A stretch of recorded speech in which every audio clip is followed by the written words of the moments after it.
All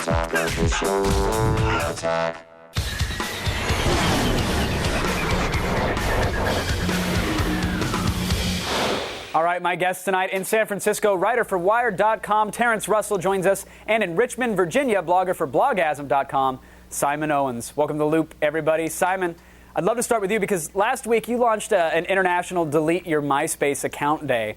First of all, I want to know the level of success you think you had, but most importantly, I want to know what prompted that. Why the hatred towards MySpace?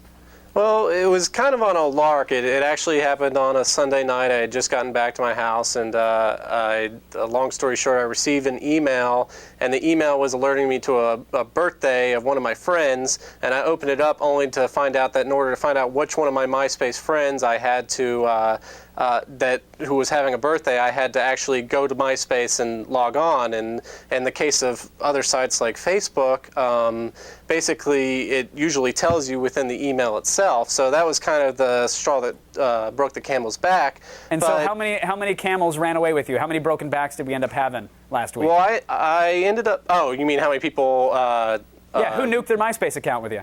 Probably a few thousand people between Wow. the number of people who came onto my website and commented, the number of people who emailed me, and then there was also a Facebook account that was created for the day, and there were several hundred on there. All right, so Terrence, I hear Simon's story. I hear about the Delete Your Account Day. I hear about, okay, maybe a couple thousand. That's not really a mass exodus for MySpace, but I'm wondering, do you think there's a greater backlash brewing that's actually taking place right now against MySpace? Yeah, absolutely. I mean, the site hasn't really improved in terms of its interface. There, like Simon said in his blog post, there is a lot of spam. There are a lot of annoying things like, blaring music when you hit people's pages. I would say the one thing about that, though, is you can toggle all of that within MySpace. Right. So... But I can't stop those glitter graphics. Wait. You can't stop those glitter graphics, no matter how much you want to. That is true. And in terms of stopping the music, you can only do that if you're logged on. But if you're somebody like me who's not logged on all the time and I'm accessing MySpace from different computers, whether it's work or home or a friend's place, that music still ends up blaring if you're not logged on. Well, so we're all very familiar with the common gripes against MySpace, of course, but they're trying to do some things right. And now, here's the question. Last spring, Facebook opened its platform, and of course, they began allowing developers to add their own applications. And of course, as a result, traffic and ad revenue skyrocketed. I mean, to say that it was hugely successful for Facebook, I think, is an understatement. But Terrence, now that MySpace is doing this, are they just playing Me Too, or is their approach actually different than Facebook's? Their approach is slightly different. I think they're doing some interesting things with monetization so that the developers can actually, make money for building the apps. I think they've realized that the great thing about the applications on Facebook is that they do enhance, socialization on the site. And, like Simon said, a lot of what's going on MySpace is just sort of disconnected. Like they are just not promoting the type of interaction that Facebook is actually pretty efficient at. All right. Simon, do you think the ability to be a pirate or ninja on MySpace is going to quell those concerns that you had earlier, or maybe the concerns that other MySpace users have?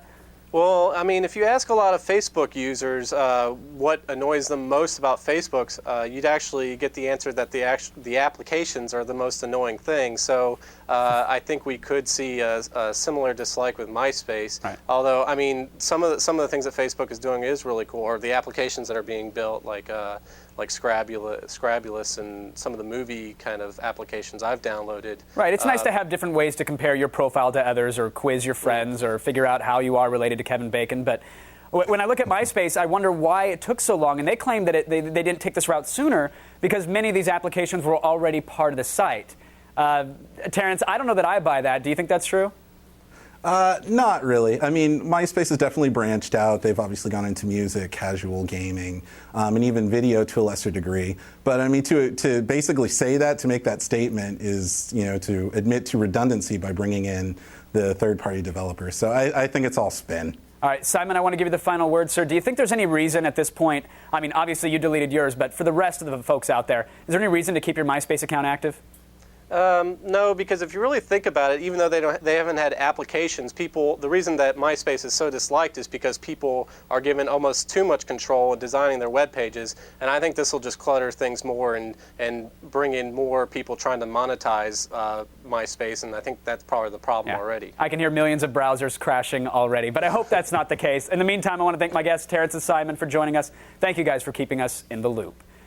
Attack of the Show, weeknights at 7, only on G4.